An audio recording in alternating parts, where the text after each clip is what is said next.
Kevin, whenever you're ready, we'll have a roll call. I'll be doing roll calls tonight. Kat? Okay, Kat. Get you Great. started. Mr. Allred, Here. Mr. Fell, Here. Ms. Billman, Here. Mr. Hopkins is not here tonight. Mr. Weiskopf. Oh, you're muted.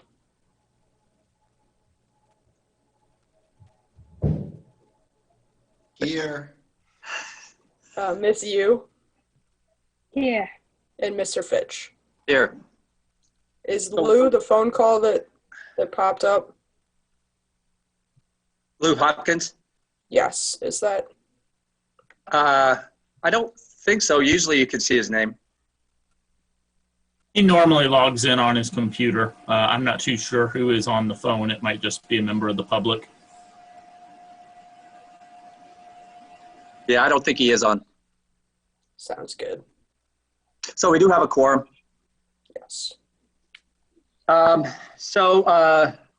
This is a special meeting of the Plan Commission, and we do have a quorum. Are there any changes to the agenda? No. Approval of minutes, we don't have any yet from the previous meeting, since we're technically still in the public hearing. Communications, there were a couple of communications, I think. Yes, and Kevin's gonna summarize those for you. Thank you. You gonna do that? Yes. Well, you received, let's see. Actually, Kat, can you summarize the one from Liz Cardman? Sure, let me pull it up real quick. Yeah. Sorry. Oops.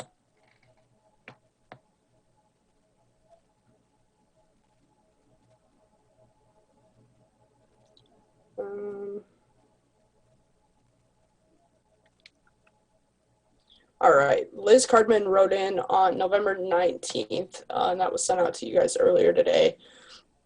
Her communications were largely concerned with parking and traffic flow. She explained in her communications that she bikes and drives around the area frequently, and that closing off the driveways and narrowing down to one entry point could be problematic because it will increase traffic in one particular area of the site. She also offered a few alternatives to the proposed development, one of which being reducing the buildings to 1 story, which would help reduce the floor area ratio to meet the minimum or the maximum floor area ratio of 0.5 in the area. Or another alternative that she mentioned in her public input was limiting buildings A and C to 2 stories, which would reduce the number of units and also the floor area ratio. To summarize, her communication was still in opposition to the request. And then we received an email from Nancy Euchtman earlier today, and I'll just read it because it's rather short. So it says, I agree that this development should not be permitted to exceed the required floor area ratio, and the area already has vacant units.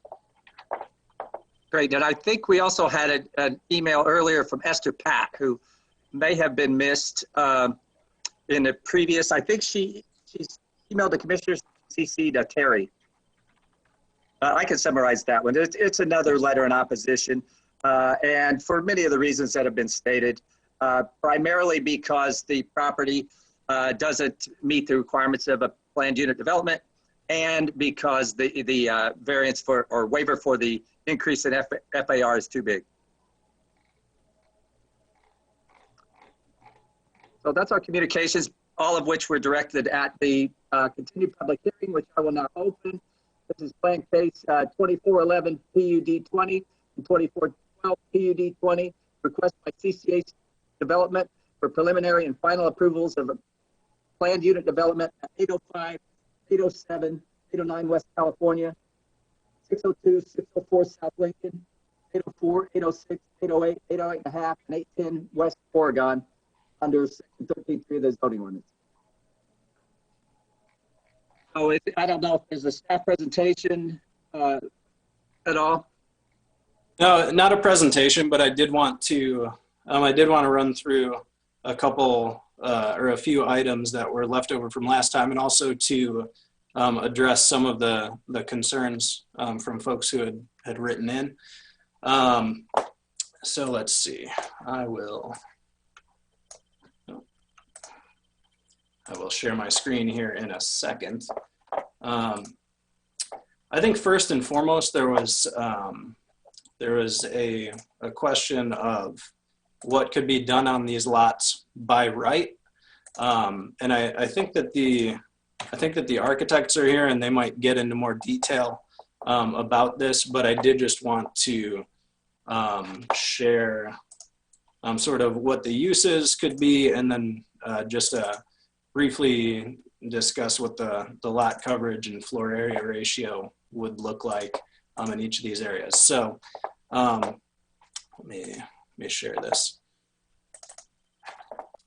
So for in the R4 district, so these are all of the lots that are on the northern that are on the north side of the site on California. And as you can see, there are a few permitted uses. Mostly be looking at residential uses. So you can do anything from single family homes up to multifamily and boarding and rooming houses and dormitories. I don't think we'd be seeing any agriculture or business. You can put churches there, not going to see any schools. So mainly R4, as you may imagine, is designed mainly for residential uses. The floor area ratio on those sites is 0.5. Although I did just remember earlier today that there is a provision in the zoning ordinance that allows the floor area ratio in the R4 district to go up to 0.7 if you have 2,000 square feet of lot space per unit. So in some cases you can go up to 0.7. They did that in the Gather project, the southern portion of it on Clark Street. They use that so that they could get an FAR of about 0.7. I think what that does in practical terms is it incentivizes larger units with more bedrooms. So if you wanted to do single bedroom units like they're proposing in this planned unit development, I'm not sure if you'd be able to get up to 0.7 floor area ratio. But if they wanted to do, say, three or four bedroom units, they might be able to increase the floor area ratio up there. In the R7 district, so all the parcels along Oregon, it's a lot more limited, as I mentioned last time. So you can do boarding or rooming houses, you can do dormitories, you can do community living facilities, which I can pull up the definitions if anybody's curious, and then single family homes and common lot line units. So again, no apartments are allowed in the R7 district by right. In terms of lot coverage, just some sort of basic images here. So here are the existing footprints of the buildings on the site and surrounding area.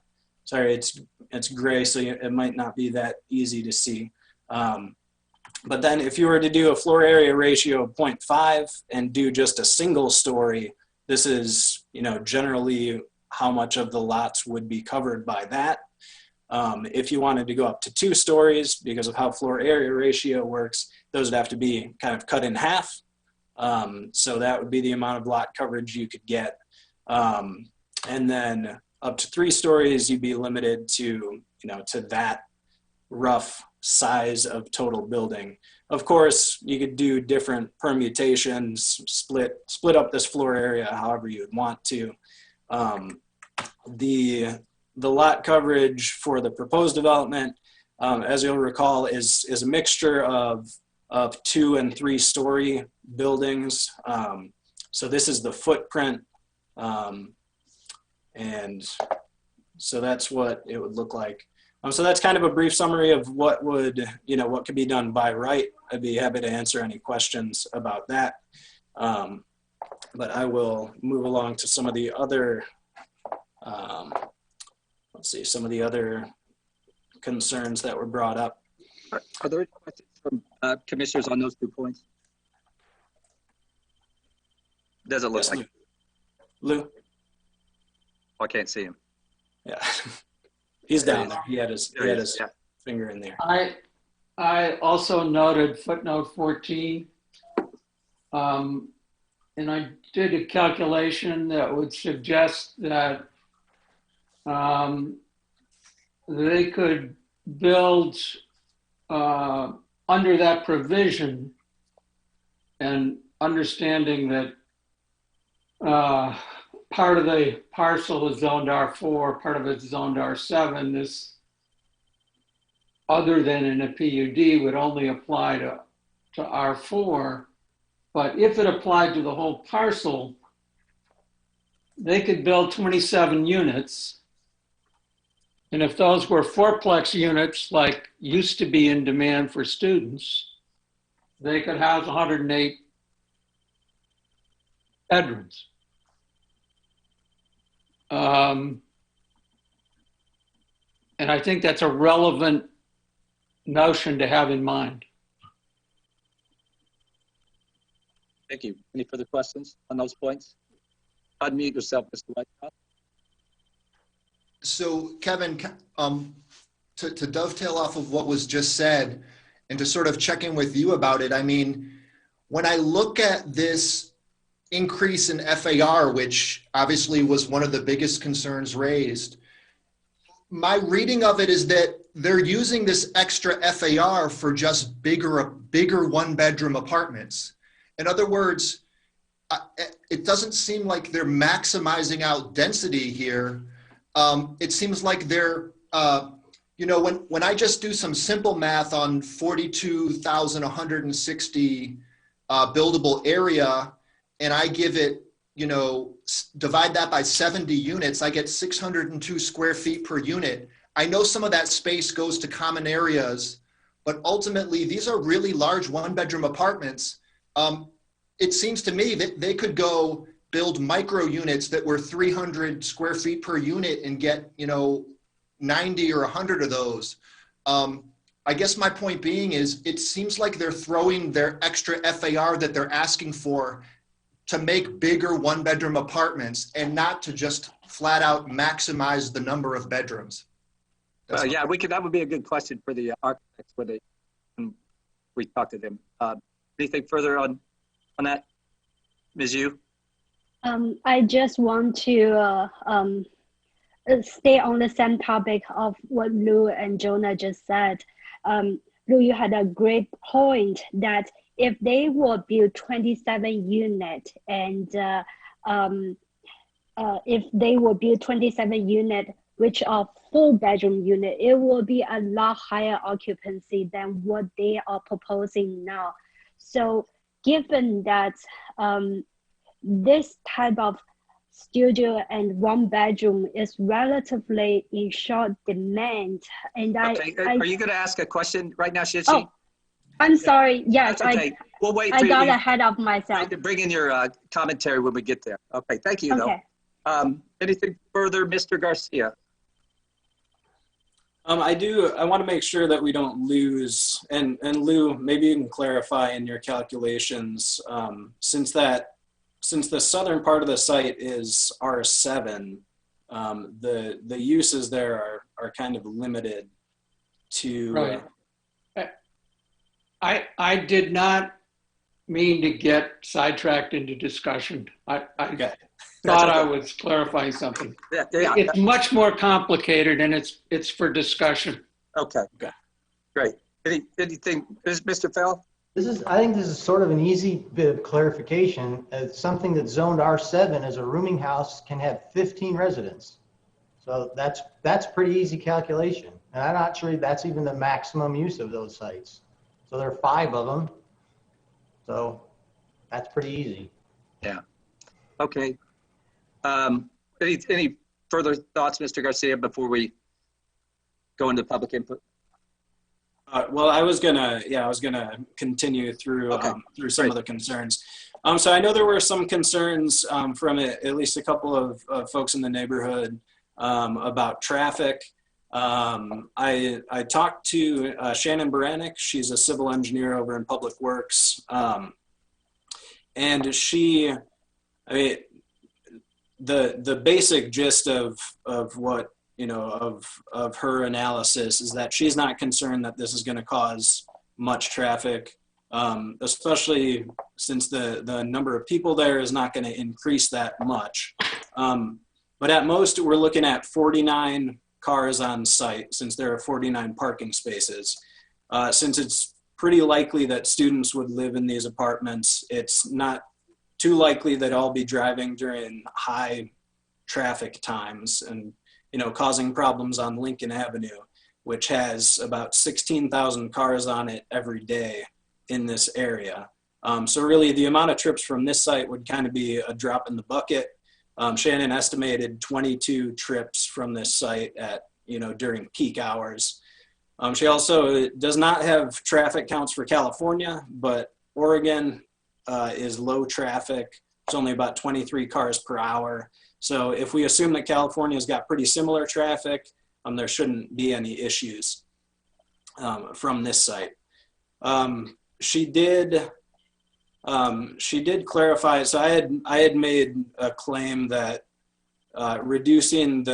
consolidating the 6 driveways that are on the site, consolidating those down to 1 would be safer. And she said that yes, reducing the number of driveways reduces the conflict points, and that makes it safer, especially for people that are walking by the site. She did have concerns about people walking across Lincoln Avenue from the site, but again, since there aren't that many additional people that will live here compared to live there now, and it's probably going to be the same students as well, that's probably not a huge concern. If anybody has any questions about that, I can take those now. Any questions on that point for Mr. Garcia? No? Proceed, please. Okay. I want to, let's see. Okay. I'm going to share my screen here again in a second. But I wanted to talk about the sidewalk. So as you'll recall that the public amenity or public benefit that that the developer has proposed for the site is relocating the sidewalk, and I'll pull up a site plan here. Is relocating the sidewalk that's along Lincoln Avenue. Sorry, share my screen here. Okay, so currently, and I'll go back and show some images of where the sidewalk is along Lincoln Avenue. But essentially, the sidewalk is over here on the far west, over in the right of way, because this line is the property line. So they're proposing to relocate the sidewalk onto their land, grant an easement to the city, and pay for the construction of that sidewalk. Shannon also gave me an estimate on how much it would cost to construct that sidewalk. It'd be about $15,500. But I would say that the benefit goes beyond just the monetary benefit, because the relocation of the sidewalk is not in our capital improvements plan. There's no plan to do anything with this sidewalk anytime soon. And we wouldn't be getting anything. We wouldn't be getting this sidewalk if these lots were developed by right. So I think that's an important point to make. Also, the construction estimate is $15,500, but that doesn't include the cost that we would have to pay as a city to get an easement or to acquire land from the property owners in the future to relocate that site. So I think those are all points that address that potential public benefit. Again, this is what the sidewalk looks like now. It's a couple of feet off of Lincoln Avenue, which again has about 16,000 cars on it per day. So walking there is not very pleasant. And yeah, I think that's really all that I have to say about that. I can take any questions if anybody has any. Any questions about the sidewalk, Mr. Fell? You're muted. Oh, yeah, sorry. Yeah.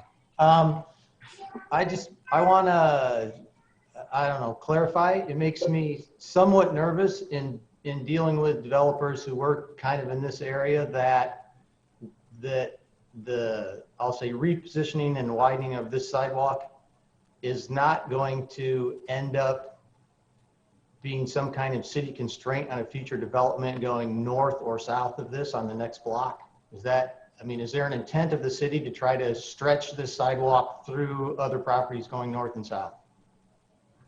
No, there's no intent.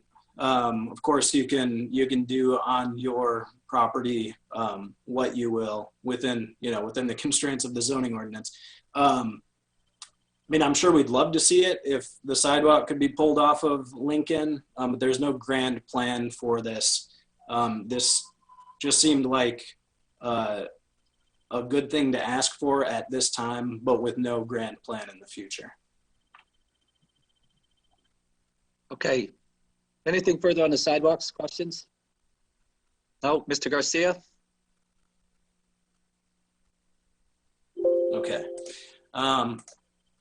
I know that there were some comments that people had, I think several comments about the design and how the design of this project doesn't fit with the character of the neighborhood. So I wanted to emphasize that if the planned unit development is ultimately approved by the council, this project wouldn't have to go through the design review board. So concerns about the design, and for example, the facade materials, which I think, contributes to the character of the buildings, those things could be addressed at that time. So the Plan Commission doesn't need to be overly worried with with materials and other design related aspects of the project. But you should really focus on the PUD criteria, the overall site plan, and the proposed use. I have a question on that. So does that go Yes. to the condition that city staff has recommended that the site generally conform to the plan as presented? Yeah, let me, I think let's see. Minor modifications that may be required for the design review board. Yeah, so I think, things like facade materials are really in, within the purview of the design review board. And that wouldn't, the approval of the site plan doesn't really affect things like facade materials. Just clarifying. Okay, any questions on that point? Anything further, Mr. Garcia? Yes, just one final thing. I did want to suggest an additional condition, which the applicant is amenable to. You'll recall that they planned the site sort of around the mature trees that are there, and the plan is to preserve those trees if this development is approved. So I feel like we could add a condition that says the applicant will provide a plan for tree protection during demolition and construction in consultation with the city's landscape supervisor. I think just getting that in writing would be beneficial. Great. Any questions on that point? Mr. Allred. Yeah, kind of just on the topic of trees. And I think I asked this of the applicant last time, but I'll ask you, Kevin. Does the city have any sort of guidance or policy in terms of like street trees or plantings in that buffer strip between the new sidewalk and the street? We have some rules governing. So if you're going to take out street trees, you have to compensate the city. And then the city would be the one that goes in and replants any trees there. And I'm not a tree expert, so I think that would be up to our folks in Public Works. Thank you for clarifying. Do you have anything further for Garcia? Sorry, Tyler, you kind of broke up there. Oh, I said thank you for clarifying. Do you have anything additional for us? I do not. I'm here to take questions. I believe the applicant should be on the call. So if you'd like them to address the commission, they're here. Great. Are there any further questions for Mr. Garcia? Mr. Weiskopf. Hey, Kevin, just to confirm, the height, they're meeting they're in compliance with the R4 requirement for height. That's one question. And then can you confirm they're meeting the parking requirements as well, right? That's correct. Yes, they're meeting all the development requirements, height, parking, required yards or setbacks, however you want to call them. The only waiver they're asking for is for the increased floor area ratio. Thank you.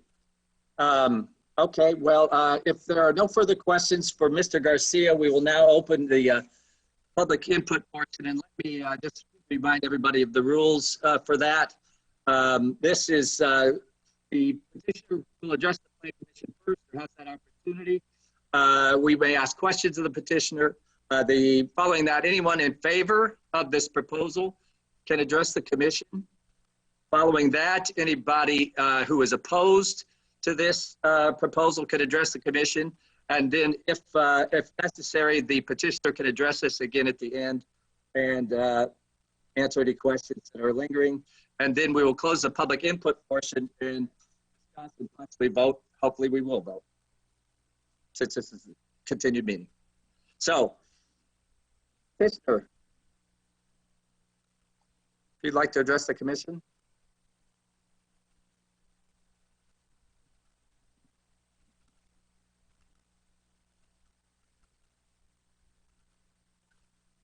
Yeah, Jacob. I don't know if you can unmute yourself or not. Yeah, I just did. I think Josh Daly is also trying to join. I think he's there. We're separated this time. Okay. Josh, you available? He's on. He's muted. Okay. I'm here. Can you guys hear me? Here you are. Yeah. Yep. Okay, great. Josh, you want to go ahead? Yeah, Jacob, I'll go ahead. So since the last meeting, I'll just start there.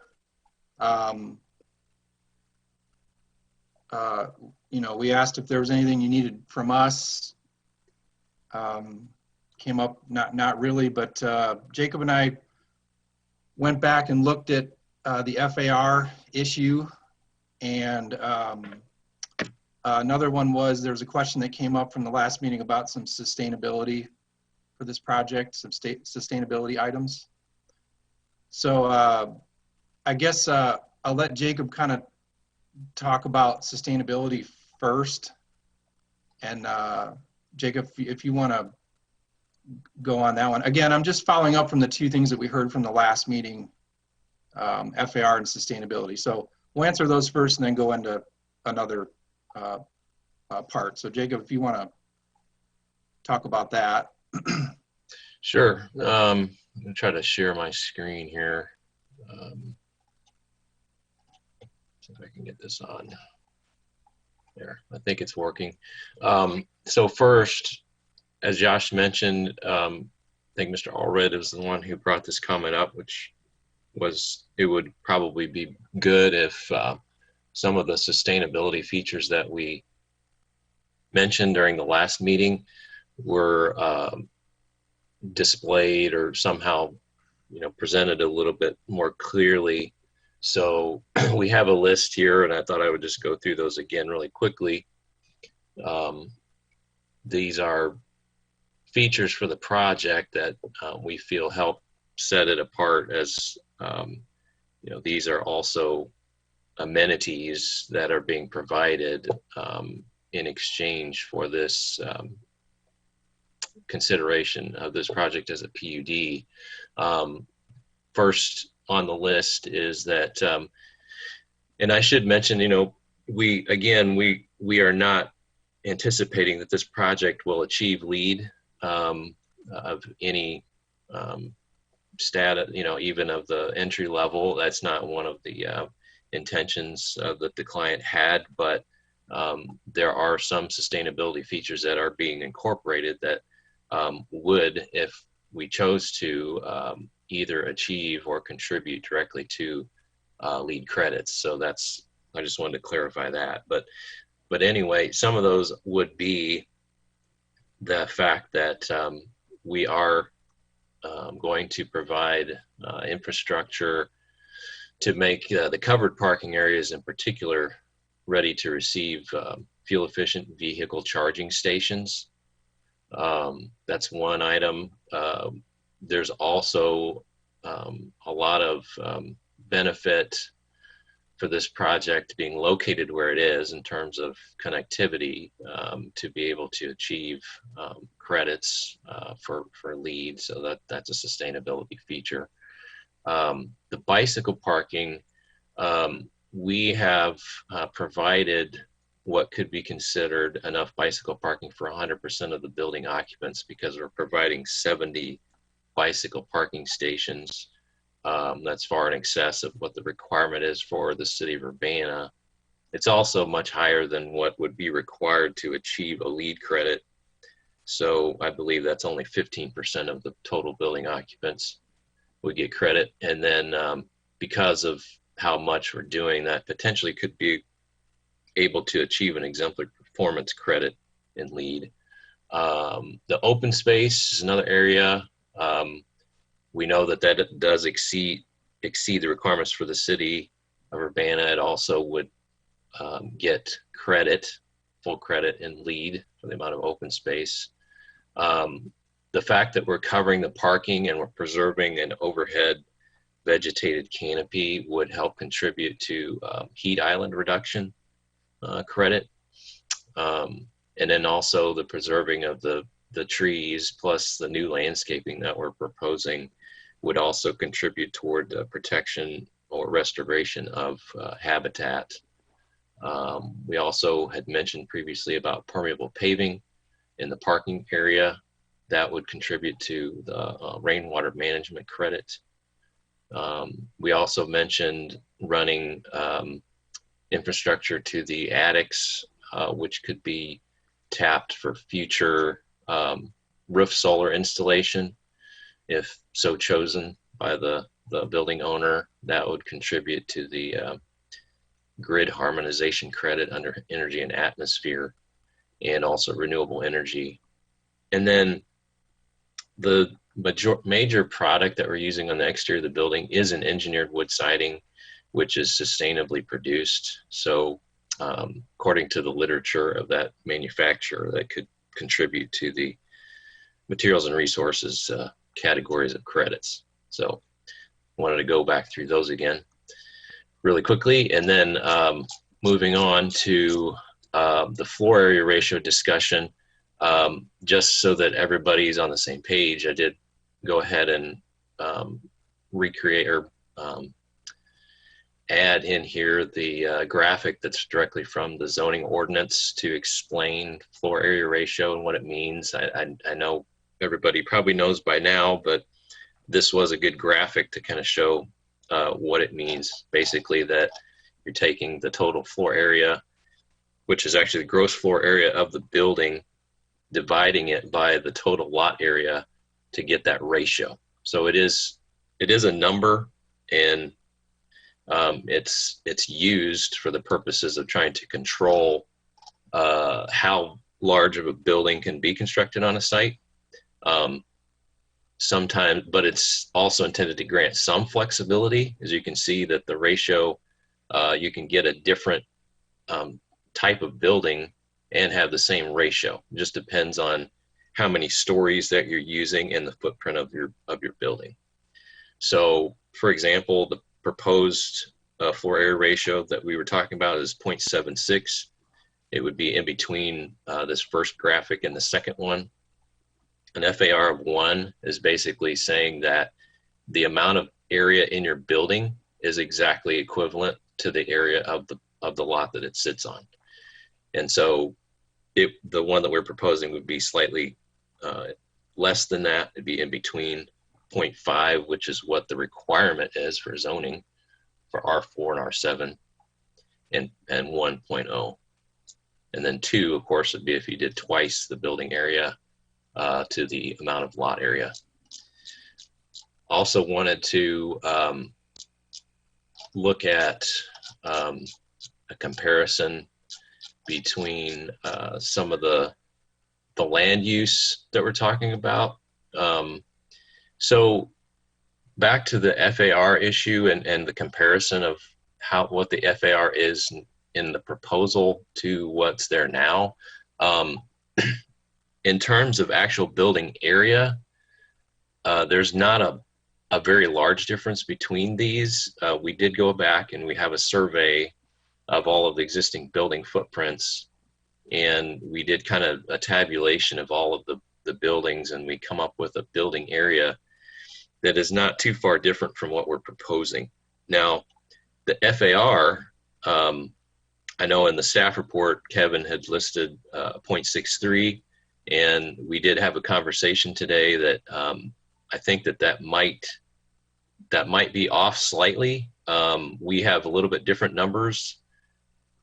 This 0.67, I should have put an asterisk next to that. That's basically because even though I know not all of these buildings actually have residences in the top floor, there are several that have attics. Actually, many of them have attics, and as long as the attic is finished in some way, then that is, according to the zoning ordinance, allowed to be counted as a FAR. So that's why my number is a little bit different than what Mr. Garcia had on the last presentation.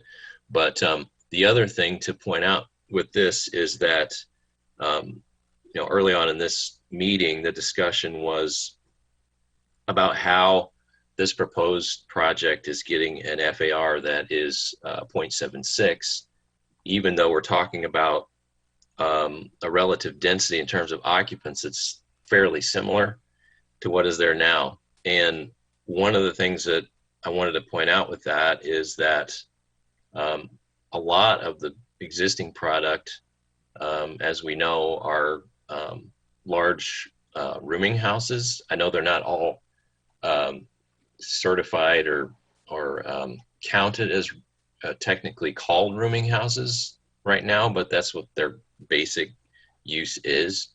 And with that kind of condition, whether it's a rooming house or just a single family house that has a lot of people living in it together, there's a lot of people using common kitchen cooking facilities and a common laundry.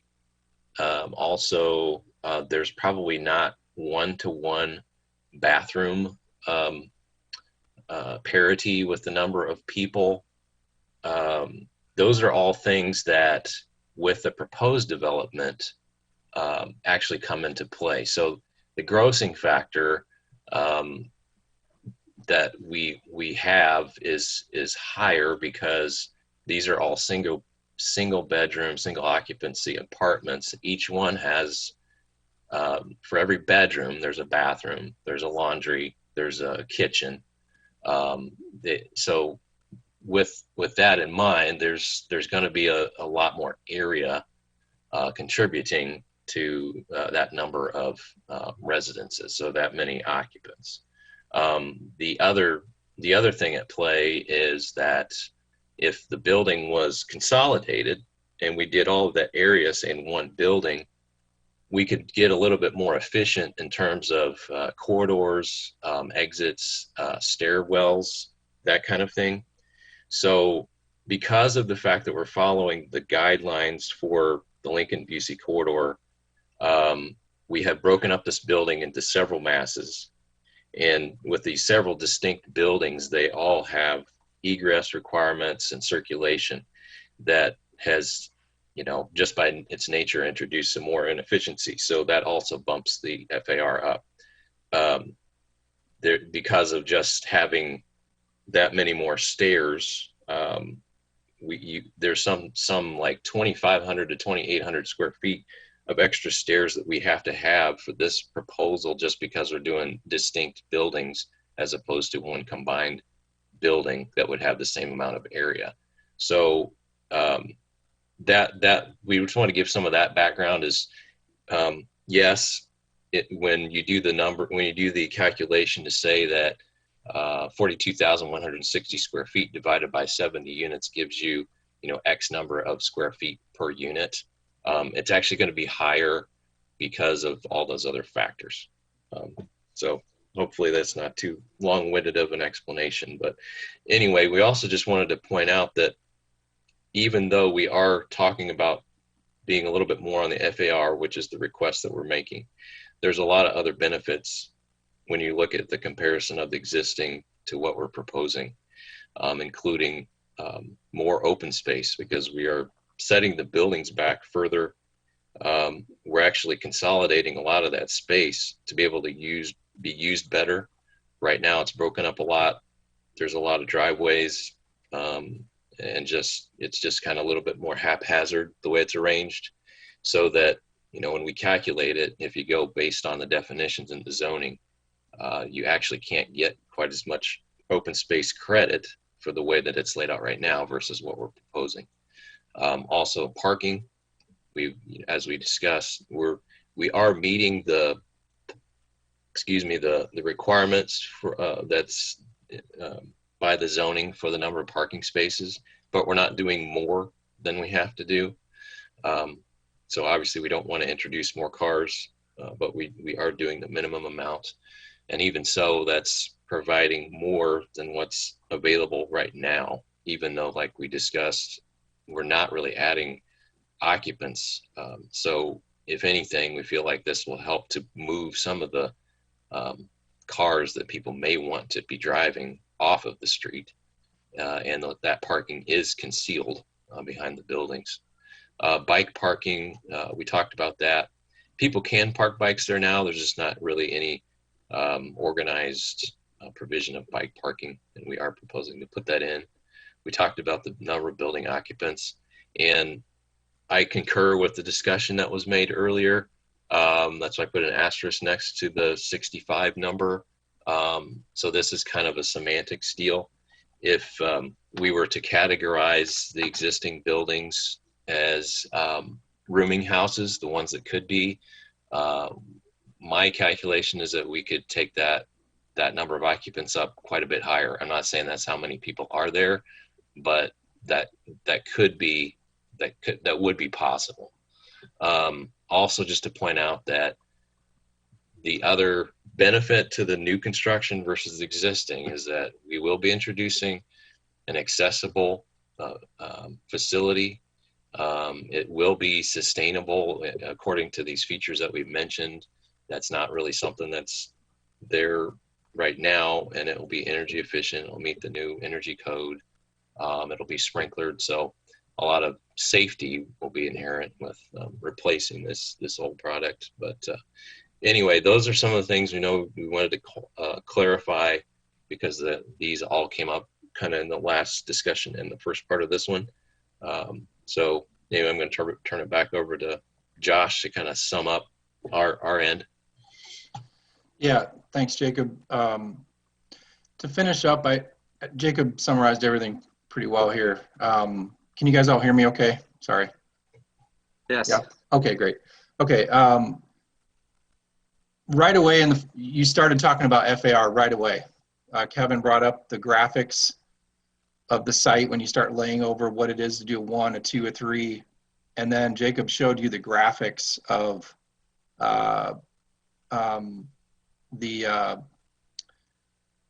what it looks like when you stack boxes up. And it's easy with using FAR to hone in on those images and those calculations.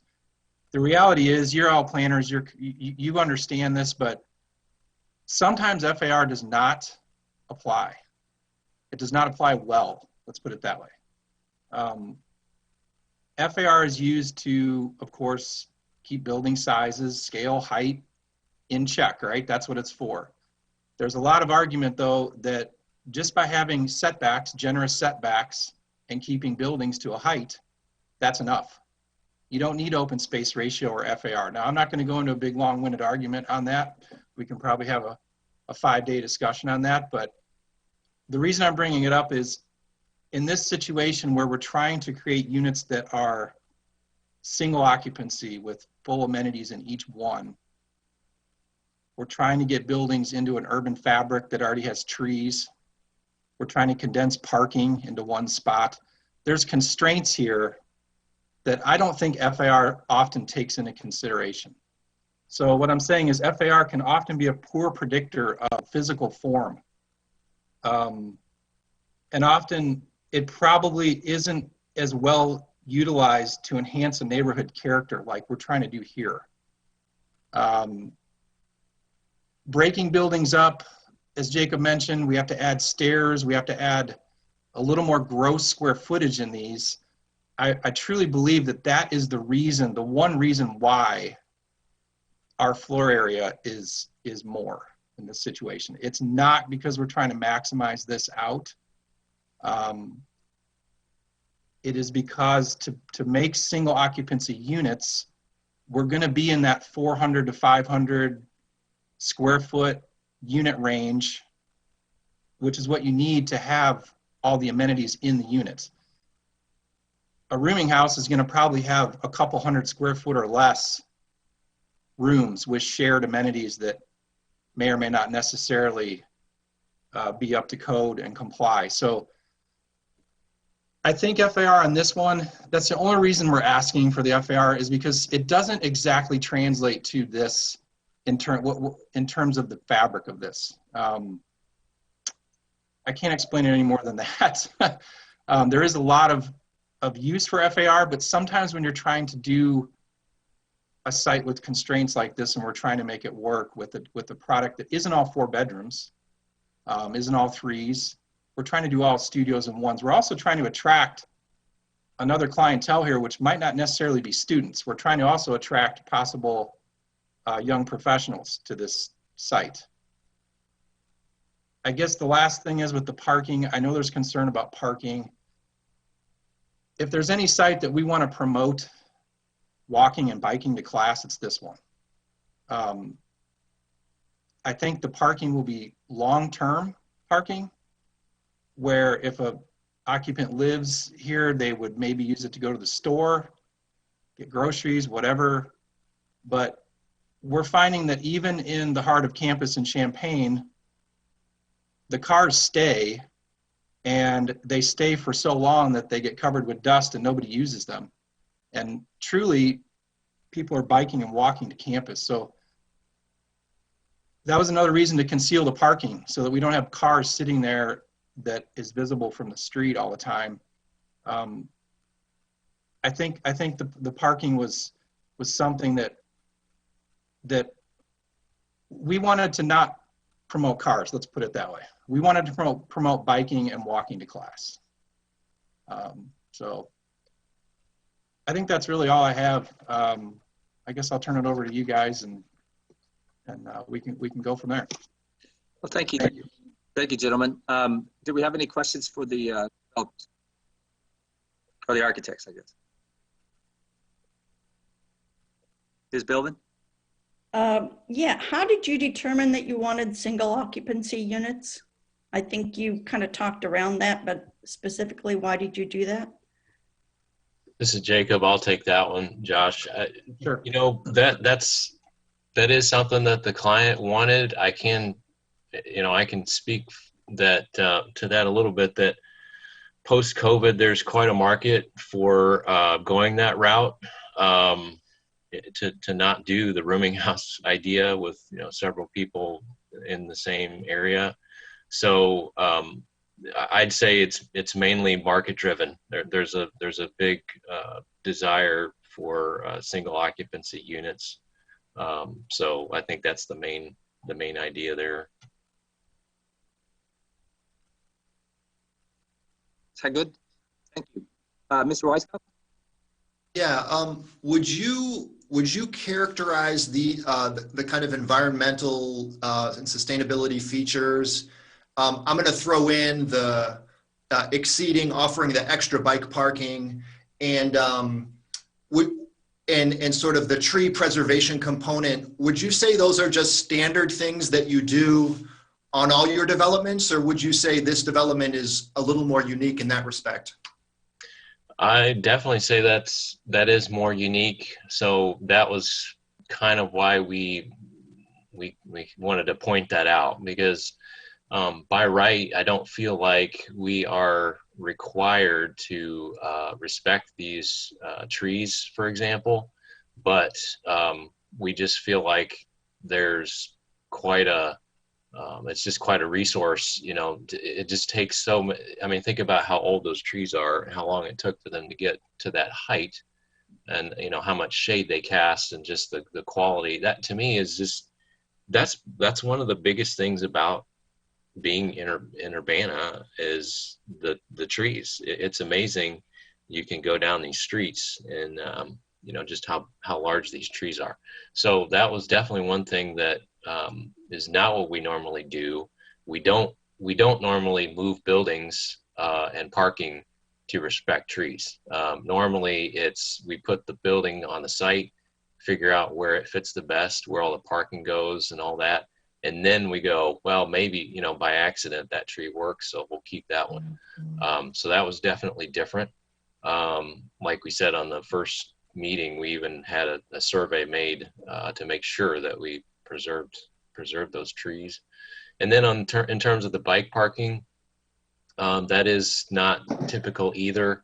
You know, sometimes it's not the best to have tons of bike parking, at least if, you know, people don't lock them up correctly. You may have a mess on your hands. But the other thing that we've done with this is, even though we do have a lot of bike parking spaces, we've also made a lot of it covered. And I didn't mention that before, but not quite half of it is covered and would be secured. So, you know, a lot of those bikes then would be out of view. So no, we don't typically do this many bike spaces. And some of the other stuff we don't normally do. We don't provide you know, infrastructure for fuel efficient vehicle charging stations, or you know, permeable paving. That's a new one. We don't typically do that either. So yeah, all the ones that we've mentioned are not really standard ones for us anyway. So we felt like that was definitely a custom thing for this project. Any further questions for the architects? Ms. Billman? Yeah, did you have any tree experts look at those trees? I mean, are they all worthy of keeping? No, that's a good point. We and to Kevin's point, that's why we agreed to what he said, that it would probably be best if we had some kind of condition attached to this, that does need to be, those do need to be examined. And like I mentioned to Kevin, due to COVID, it may have been a little bit easier to meet with the arborists. We have not had a chance to do that yet, but we definitely feel like that's important, and we're all for doing that. Other projects that we've done when we've tried to preserve trees, we have done a conference with the city arborists to make sure that we are, you know, doing what we need to do, and making sure that when it comes time to prepare construction documents for the contractors to follow, that they know that you know, there are certain things that you have to do to protect these during construction. It's not just, you know, you preserve that tree, you know, meaning you have to hope that it lasts. There's protection that you have to do for those. And so yes, I think It hasn't happened yet, but that is our intent, is to meet with the arborists to get that outlined. Thank you. Are there further questions? No. Well, thank you very much. Now we'll move on, and if there's anyone on this call who wishes to speak in support of this proposed development, you can adjust the plan commission now. Suspect that there are not, and so now anybody who's opposed, and there's been some hands up since the beginning, and so I'm going to call on a couple of people in the order that I saw their hands go up. And then after that, I will just go down the list in the order I could see you on this the Zoom call. So the first one I saw up was Annie Adams.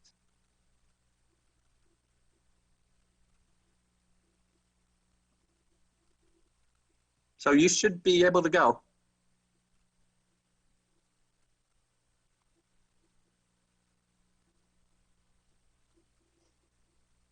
Now you're still muted. Hold on. She has the ability to unmute now. So Annie, if you do wish to speak, just unmute your microphone and you can address the Plan Commission. Hello.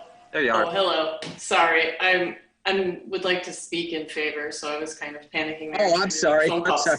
Okay, well, then you could go right ahead then. Sorry, I was like, I've been waiting, and I'm calling a phone number. Okay. Yes. All right, here we go. Dear Plan Commissioners, the plan cases that we're talking about. I'm writing in support of the current proposal as presented. As a person who typically walks or bikes through the intersection of California and Lincoln Avenues and on the adjacent sidewalk, I would welcome the enhanced sidewalk infrastructure and a reduction of exit entryways for motorized vehicles. In its current configuration, Lincoln Avenue is designed for motorized vehicles to pass through quickly, not for people on bicycles or walking to use the sidewalk for connectivity or to cross the street to their jobs and classes at the University of Illinois. I am for sensible land use development that creates smart, eco-friendly communities and limits mandatory car parking. Car parking costs the city with increased infrastructure use and lost property tax revenue. To clarify, parking spaces don't pay taxes, residential units do. I would very much appreciate if the developer, and now I've been listening, but I would very much appreciate if the developer would put in secured, covered, or indoor bike parking to encourage bicycle transportation. Often vehicle parking is prioritized and encouraged. Developers are required to put in minimum parking spaces, which increase each unit's cost to the developer and the renter. This also lowers the number of people who can live in the units and encourages people to use cars for transportation in this dense, transit-rich area of our city. Respectfully, Annie F. Adams, 1506 South Carl Avenue, Urbana. Thank you. Very much. Thank you. Are there any questions for Ms. Adams? No? The next hand I saw go up early on was Tracy Chong.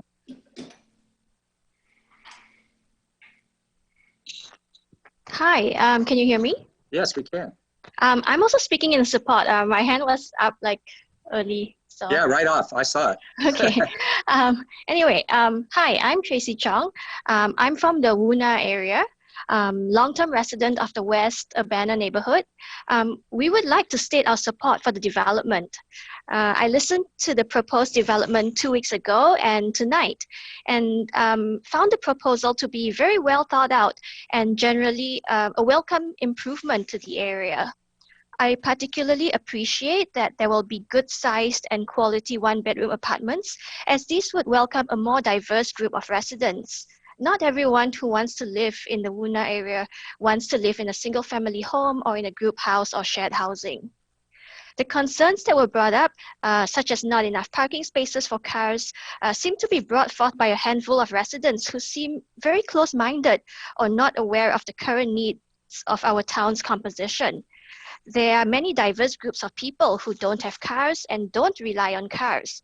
These people bike, walk, or use public transportation. Many short-term residents like students, exchange students, visiting scholars, or people who don't want to own a car or cannot afford to own a car would really appreciate amenities like good covered bike parking and also storage. And our town is great for biking and walking. So the fact that this developer is encouraging and providing these types of amenities, I think this is great. There are a few residents who oppose the development, but they were unable to provide logical reasons for the opposition and had no suggestions for sustainable alternatives. The reality is that there are not many sustainable alternatives that can be realistically taken up by individuals or even local groups, especially those in opposition. Among the reasons given were the decreasing values of their property, but as far as I know, they have been able to articulate why or give any evidence that property values would drop. Other reasons given were such that there have been no increase in U of I enrollment over the years, and this is wrong. Besides that, there are also many other groups of people who would like to live in this neighborhood that are not students. So I think that the residents opposed are just afraid of change that welcomes different demographics to the area. So again, I support this development, and I hope you guys come to a conclusion. So thank you. Thank you, Ms. Chung. Are there any questions? Thank you very much. The next hand I saw up for a while was Deborah Liu. Hello, can everyone hear me? Yes, we can. Okay, great. My name is Deborah. I'm also speaking in favor of this proposal, actually. Just for some background, I live a little bit farther east of Wuna, but I go through this intersection, well, pre-COVID, I should say. I went through this intersection pretty much daily, so I'm pretty familiar with the area. I would go through it on a bike. I want to say that from a public safety perspective, I think this proposal makes a lot of sense. As I believe Mr. Garcia alluded to, the lowered number of driveways decreases the number of conflict points. As you may or may not be aware, the city of Urbana recently passed a resolution advocating for Vision Zero. That's setting an explicit goal for the city that the number of deaths and serious injuries resulting from traffic collisions should be zero. That starts with reducing the number of possible conflict points between vulnerable road users, that's pedestrians and cyclists, and cars. And I think the lowered number of driveways is good for that in this case. I very much appreciated the presentation of the petitioner here. I appreciate that the architects seem to really have an explicit goal for promoting sustainability and also explicitly promoting walking and biking. They said as much in these exact words, that their goal is to promote walking and biking. To that end, I'd like to make a suggestion. The current proposal as written suggests moving the sidewalk at the developer's cost. In the interest of actually promoting walking and biking, it would be cool if that sidewalk was widened to the point where it could actually qualify as a multi-use path. So cyclists and pedestrians could use it. There are very few ways to safely cross Lincoln Avenue. I think as Annie alluded to, Lincoln Avenue is full of very fast moving traffic, and Illinois Street is actually the only crossing for, gosh, I wanna say at least half a mile to a mile in either direction on Lincoln Avenue where you can cross safely with the signal. So you're gonna have a lot of people who are coming up to this intersection to try to cross on a bike. And obviously with California right there, having a nice wide sidewalk, especially since the city doesn't have to pay for it, I think would be really beneficial and would help achieve the developer's goals of promoting walking and biking. That's all I had to say. Thanks. Well, thank you very much. Are there any questions? No, thank you for your testimony. Christopher Hansen.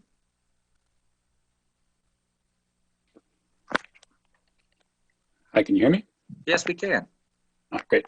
My name is Christopher Hansen. I've been an Urbana resident for about 18 years. I guess I live probably 3 blocks away, or maybe 4 blocks away from the development. I'm going to speak in favor of this. I think it really seems to me they've done a pretty good job of making a lot of different efforts to respect what the neighborhood has, frequently asked for in previous developments, and try to be very responsive to that. They're not increasing density. I really don't see any parking issues at all. My experience in recent years is that students and even young professionals are actually probably becoming less likely to own cars. There's a lot of options lately Zipcars and delivery services, and obviously the proximity of this development to campus is suggestive of not owning a car. So I'm going to echo what the other speakers said about the sidewalk. I ride my bicycle in this area all the time, and Lincoln can get a bit sketchy, and even just hopping over onto that little narrow sidewalk that's right there is, doesn't feel very safe. So I think what they're showing here looks like it could be a big improvement. I think someone else spoke on this, but an argument was made at the last meeting that the UIUC population has stayed flat for the past 10 years. And I suggested that maybe city staff should fact check that claim, but a simple Google search shows that such a claim is completely wrong. The student population seems to have gone almost vertical lately. I know COVID is causing problems with that, but otherwise it's been going up. I was going to issue some criticisms on a few aesthetic issues like the facade and I particularly don't like the sidewalk lights. I feel like there could be some changes that could make this look a little more residential, look a little more like the rest of the neighborhood. But it sounds like that's an issue for the design review board, so I guess I'll leave that alone for now.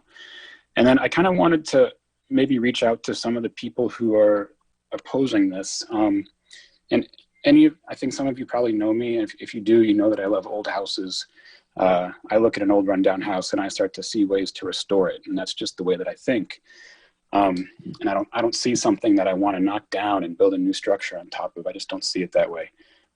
But my familiarity with restoring old homes also makes me very aware of the high costs and challenges of doing so.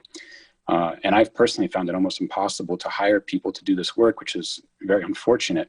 And it seems like we have a serious shortage of the type of skilled labor needed to do old house restoration. And if you spent a little more time getting to know me, you would learn that when I came here for college, I first lived in Illinois Street Residence Hall, which is basically right across Lincoln. And then I moved into an apartment building on Green Street, which is pretty similar in size to what is being proposed here. And I didn't move into a house. I didn't live in a house because I didn't understand that market. I was 20 years old, and I probably would have looked at the old houses in the Woona area and figured, that's not for me. I don't understand that. But living in that area in an apartment building placed me in that neighborhood. And then I eventually bought my first house here. So I guess what I'm trying to ask here is to the other people like myself who really like the old neighborhood and the old houses is, where do we think good neighbors come from? Sometimes we act like we can just go, pluck them off the good neighbor tree, but maybe a development like this, these, which I think will attract, young professionals, people who might be coming to Urbana possibly to stay here long term. Maybe we see this as a stepping stone, into introducing people into our, the historic part of our neighborhood. So that's my thought on that. I do have a couple, really just one concern that I wanted to express specifically, and that was on the trees. I really hope the developers and the construction company that's going to be used for this is going to actually follow through on trying to save those trees. I mean, it's one thing to say that you're going to keep them, but you do have to use certain construction techniques to actually protect them. You can't be running excavators and stuff right up next to the trees and compacting the soil. That'll eventually kill them. So I hope you're planning to actually follow those precautions so that the trees actually stay alive by the time you're done. But anyways, so I'll speak in favor, and I'll leave it at that. Thank you. Thank you. Are there any questions for Mr. Hansen? Okay, thanks, sir. So I don't see any other hands up. If anybody wants to address the commission, go ahead and put your hand up now. Okay, got one. CK Gonzalez. Hi, can you hear me? We can. Cool. Thank you very much, and thank you for serving on the Plan Commission. I served on the Plan Commission many years ago, and I know that it takes a lot of time, and so I thank you for doing that. My husband and I submitted a letter the first time. I agree with people that there are many positive things to be said about the way the developers approach this project, and I think that my only request is that they live within the zoning requirements, the planned unit development obligations and the zoning limitations. I think that there are many positive things about this. the interior parking, moving the sidewalks, the trees. Those are all really positive. I also have some concerns about the design and matching the neighborhood better, which I expressed in the letter. And again, we could speak to that at the Design Review Commission, so I'll hold those back. My main concern is seeking such a large waiver of the floor area ratio. So my only request is that people live within the existing ordinance requirements and that the Plan Commission respect those also. Thank you. Thank you. Any questions here? I'm not seeing any. Is there anyone else who wants to address the commission? Just metaphorically raise your hand using the raise your hand button. I'm not seeing anything. Anyone? So I'm going to give the architects one last chance to address us if you care to. Jacob or Josh? I think we're good, guys. Yep. Okay. We're good. Okay, great. Well, thank you, everyone, for your great testimony and participation. So now I'll close the public input portion of the hearing, and we'll go into discussion. There was an issue that came up, Mr. Hopkins and Ms. Yu began to address. Mr. Weiskopf, I don't know if we want to start there. Had to do with, I believe, the density, the number of occupants. And we heard the developers essentially say they traded off occupancy for FAR. I'll go. Mr. Fell. I'm going to ask, I have a request. My Zoom computer is not hooked to my other computer. Can somebody pull up the applicant's submission? Specifically, the south elevation on Oregon Street? Oh, I should be able to pull that up for you. Okay, while Kevin gets it, I'm gonna launch into my spiel here. I don't want to beat FAR to death, but I think this will speak a little bit to the architects, at least the intent of what they were trying to describe. So, is this the one, Andrew? Correct. Yeah, that one.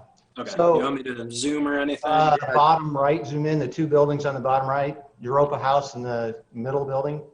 So the real intent, I believe, in the zoning ordinance of FAR is to limit building bulk. And they use FAR because it's the most quantitative way to quantify a building's bulk, but that's not really what they're trying to control. What they're trying to control is a building's volume. So I looked at this elevation. You can specifically look at the Europa House on the right and the applicant's building on the left, and the visual appearance of both those buildings are pretty identical. The bulk of those buildings towards the street face is pretty similar. Kevin, did you run the FAR in Europa House in your calculation? I don't know, but I would assume that the FAR of Europa House approaches double the FAR of the architect's building. So quantifying the mass and the scope and the volume of a building strictly through FAR isn't really what we're trying to do. So it's a slippery slope to me to base an argument solely on violating an FAR, because it's a really deceptive number and it can be manipulated a lot of ways. And I would say, as an architect, we often design buildings with two-story spaces, so that has a bulk that is twice as big as a one-story space, but the same FAR. So judging a building's size based solely on the FAR is not apples to apples. So that's, and I believe these two buildings are a good example. So that's, I hope that kind of clarified the issue where when it's, to me, people have been a little cloudy on exactly what FAR is trying to do. Thank you, Mr. Fell. Kevin, if you believe I'm wrong, please chime in. Thank you, Mr. Fell. Is there anything further on that point?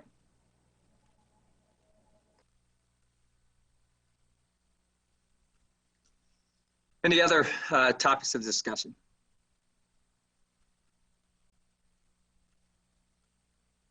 Mr. Hopkins? Unmute. You're muted.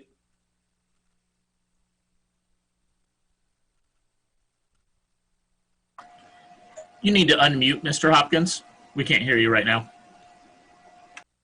It's a Zoom meeting.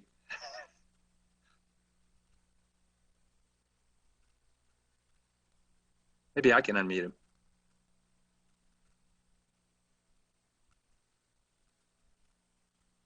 Am I unmuted now? Yes, you're good. Okay. I move we send plan cases numbers 2411 PUD 20 and 2412 PUD 20 to the City Council with a recommendation of approval, including the conditions stated in the staff's recommendation and the recommendation about requiring a tree plan.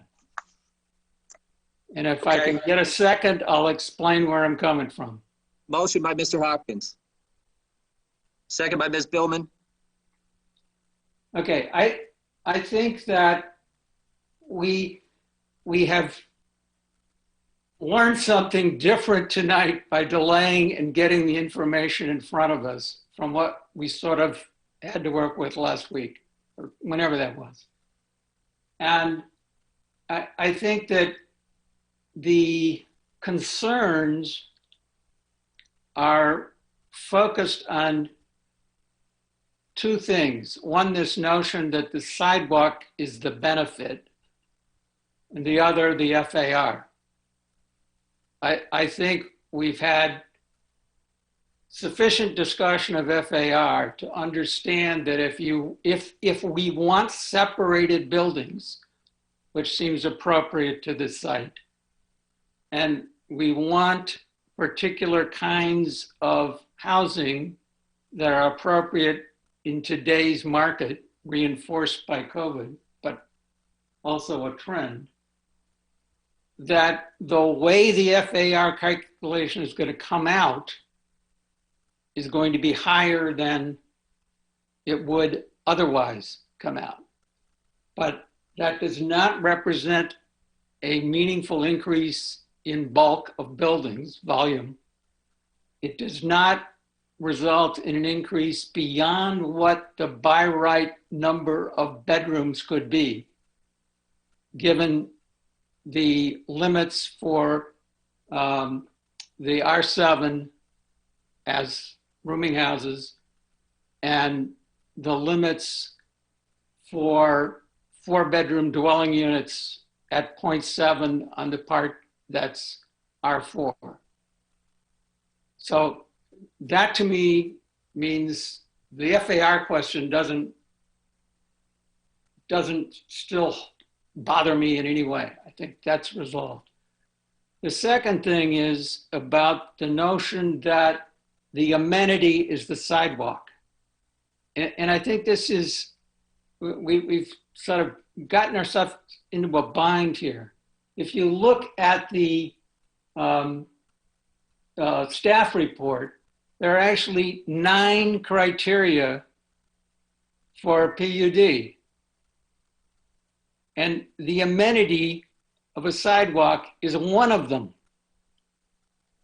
And if you take into account other things like the other goals of the comprehensive plan, for things like walkability, tax base, neighborhoods, etc., this proposal achieves many of those, and it does so through the PUD ordinance legitimately.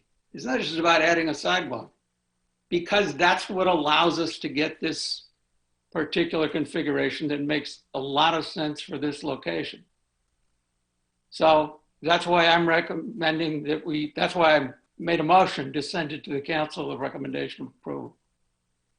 Thank you, Mr. Hopkins. Any discussion on the motion? Looks like we're good. So I guess hearing no further discussion, we're ready for a roll call vote. Yes. Ms. Trotter? Mr. Fell, Yes. Mr. Allred, Yes. Ms. Billman, Yes. Mr. Hopkins, Yes. Mr. Weiskopf, Yes. Miss Yu, Yes. and Mr. Fitch. Yes. That motion passes. Do we have a date for city council? Yeah, this will actually go to committee of the whole first, and it will go on December 7th. So what, just quickly on the process of design review. So does it go, so this goes through and then the design review process starts, is that correct? Yeah, that's how we're doing this. I mean, there's nothing set that says you have to do one before the other. But in this case, PUD process first, then if it passes, design review. Great. Okay, now let's see. This is the only agenda item. We don't have any old business or new public hearings or new business. We can have audience participation. Does anybody wish to address the Plan Commission on a subject of their choosing? And per the new guidelines, you'll have 4 interrupted minutes.